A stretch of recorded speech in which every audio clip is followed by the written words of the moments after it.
Shalom jemaat Tuhan, selamat pagi, tetap bersukacita, tetap berpengharapan dan mengandalkan Tuhan dalam segala keadaan. Arahkan hati dan pikiran kita, penuhi hidup kita dengan kebenaran-kebenaran firman Tuhan. Jangan biarkan sampah-sampah dunia, berita-berita yang menakutkan, mencemaskan, mengkhawatirkan. Kita biarkan jiwa kita, telinga kita, pintu di jiwa kita yaitu telinga, penglihatan, perasaan kita tutup untuk hal-hal yang bukan datangnya dari Tuhan. Tapi penuhilah, bangunlah hidup saudara dengan kebenaran firman Tuhan. Karena dunia sedang mengalami yang namanya kekelaman, kelam kabut. Tetapi terang Tuhan terbit atas kita. Pada mulanya adalah firman, firman itu bersama dengan Allah dan firman itu adalah Allah. Dan karena itu biarkan telinga kita, mata kita, Soleman berkata, janganlah firman, perkataan-perkataan firman lalu atau menjauh dari telinga kita, mata kita. Kita disuruh mengalungkannya di leher kita. Kita disuruh memasukkan, menyimpannya ke dalam hati kita. Karena itulah yang menjadi kehidupan bagi yang mendapatkan dan kesembuhan bagi seluruh tubuh mereka. Jadi kita akan tetap kuat, kita akan tetap sehat ketika kita mengizinkan firman Tuhan yang adalah Tuhan sendiri masuk ke dalam kehidupan kita. Daud berkata, firman-Mu adalah pelita bagi kakiku, terang bagi jalanku. Jadi di tengah situasi seperti ini, kita tidak salah kalau kita terus belajar tekun dan setia mendengarkan firman Tuhan. Saat teduh yang kita sudah dengar, saya sudah bangun ini selama hampir 2 tahun, saudara-saudaraku. Sepanjang pandemi ini saya tetap tekun setia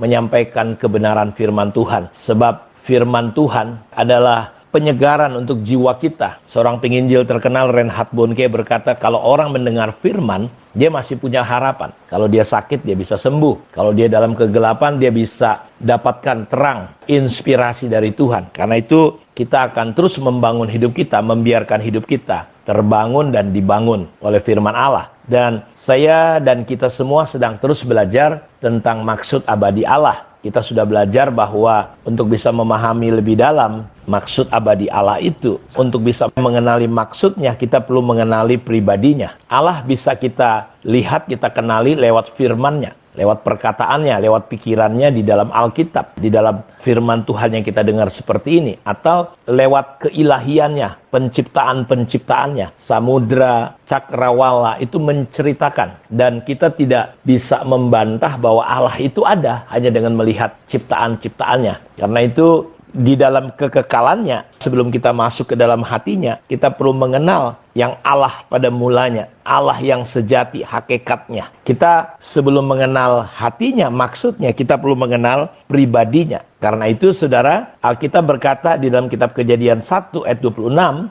dikatakan bahwa marilah kita menciptakan manusia menurut gambar dan rupa kita. Jadi kita perlu mengenal pribadinya, bahwa kita sudah belajar, saya menekankan berulang-ulang, tujuannya supaya kita semakin mendapatkan imannya, semakin kita mengerti, memahami. Karena itu, saudara, tidak ada di Alkitab menuliskan tentang Tritunggal secara vulgar, tetapi secara implisit, secara jelas, nampak sekali bahwa Allah kita bukan di dalam fungsinya dia 3. Bahwa Allah Bapa itu adalah fungsi, cerita tentang fungsi. Seperti orang bertanya kemarin, dia di rumah disebut Bapak, ya, tapi pribadi yang sama.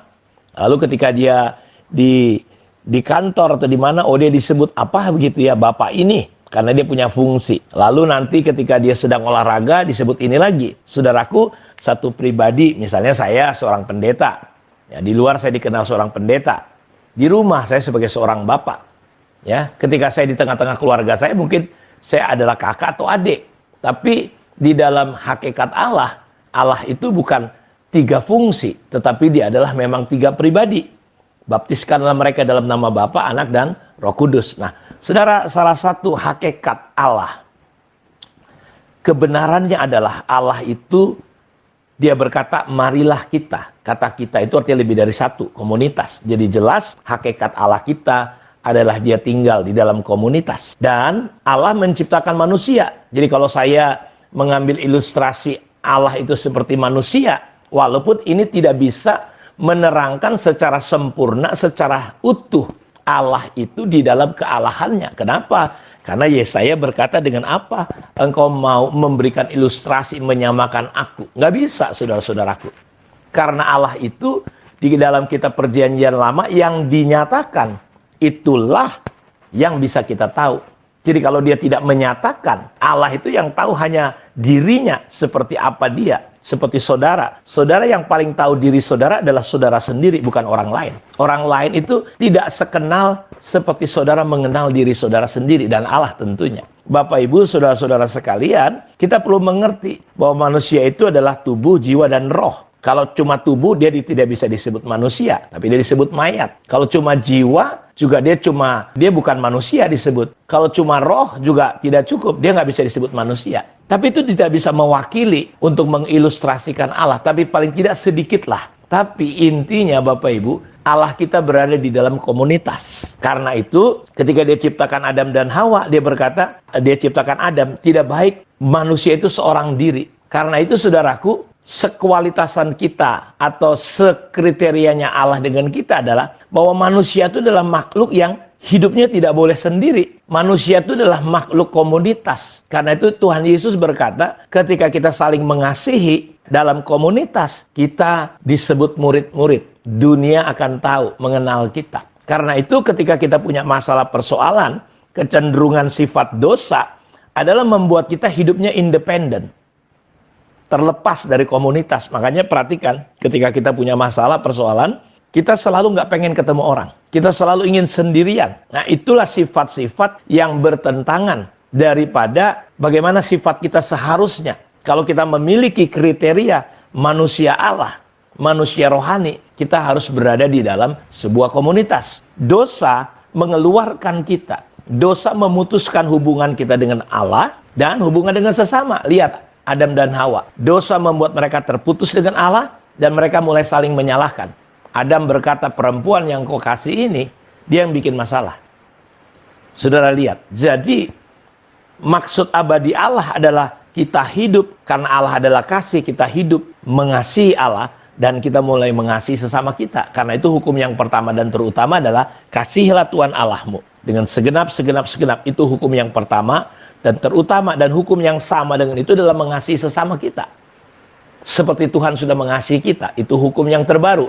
Perintah yang baru, mengasihi sesama seperti Tuhan Yesus sudah mengasihi kita. Nah, disinilah saudara kita mulai membangun gaya hidup komunitas, gaya hidupnya Allah. Karena Allah ingin tinggal dan diam ketika dia ciptakan Adam dan Hawa, dia ingin tinggal diam bersama-sama dengan manusia. Ketika manusia jatuh dalam dosa, saudara, berulang kali Allah berbicara, sampai akhirnya Yesus Kristus diberikan kepada kita. Dan di kitab Wahyu, ketika langit bumi lenyap, Alkitab berkata kediaman Allah ada di antara. Kemah Allah ada di antara manusia, di antara umatnya. Karena Allah tinggal dan diam. Makanya ketika dia suruh bangun misalnya kemah sembayang, ketika orang Israel keluar dari Mesir, melengkapi mereka dengan kekayaan, tujuannya bukan untuk membangun apa-apa. Tujuannya supaya membangun kemah sembayang kekayaan mereka, supaya Allah bisa tinggal diam. Sampai di zaman siapa? Di zaman Soleman, Daud, dia bangun bait Allah. Sampai di perjanjian baru, Yesus berkata, rubuhkan bait Allah itu. Aku akan bangun dalam 3 hari. Yang dimaksud adalah tubuhnya, yaitu gereja, jemaat. Karena itu, saudara, kita perlu membangun hidup kita untuk tidak hidup sendirian, seperti Bapa, Anak, dan Roh Kudus. Hiduplah dalam komunitas. Karena itu saya mau katakan, setidak sempurna apapun, saya sebutnya gereja rumah atau komsel, sekurang-kurangnya ketika Anda berada dalam komunitas, Anda sedang hidup di dalam karakteristiknya Allah. Anda sedang hidup, kita sedang hidup di dalam maksud abadinya Allah. Karena itu saya berdoa supaya tidak ada pun di antara kita, satu pun di antara kita, karena masalah persoalan lalu kita meninggalkan. Dan inilah masalah dan persoalan gereja. Ada masalah, lari, harus tinggalkan komunitas, membiarkan kepahitan, sakit hati, luka. Akhirnya kita nggak pernah bertumbuh dewasa di dalam karakter kualitas Allah. Tuhan memberkati kita. Mari kita berdoa. Terima kasih Bapa untuk renungan firman-Mu hari ini.